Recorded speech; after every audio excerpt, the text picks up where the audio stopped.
இன்றைக்கி அணில் இடியாப்பம் செஞ்சுக்கிட்டு இருக்கிறேன்.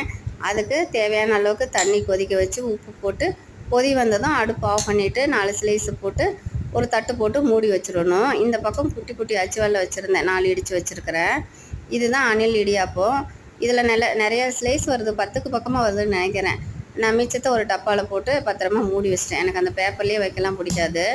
அப்புறம் 2 ஏலக்காய் இடித்து போட்டுக்கலாம். இதுக்கு அந்த வெல்லமும் ஏலக்காய் மட்டும்தான். இப்போ நல்லாவே வெந்து வந்துருச்சு. வடிகட்டியாச்சு.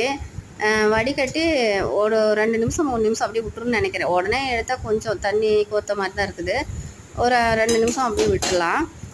இந்த பக்கம் பாவு கொதி வந்துருச்சு. இந்த பாவு மிச்சம் ஆச்சுன்னா நம்ம டீலையும் ஊற்றிக்கலாம், வர காப்பிலையும் ஊற்றிக்கலாம், பால் டீலையும் கூட ஊற்றிக்கலாம். முன்னெல்லாம் இப்படி தான் காய வச்சு எடுத்து வச்சுருப்பேன் காய்ச்சி. அப்புறம் இப்போ நாட்டு சக்கரை இருக்கிறதுன்னு கொஞ்சம் நாளாக காய்ச்சலை இன்னும் கொஞ்சம் இருக்குது அந்த வெல்லம். இந்த மாதிரி தான் காய்ச்சி வைக்கணும். இடியாப்பமும் இந்த பாவும் சக்கரை பாவும் சூப்பராக இருக்கும்.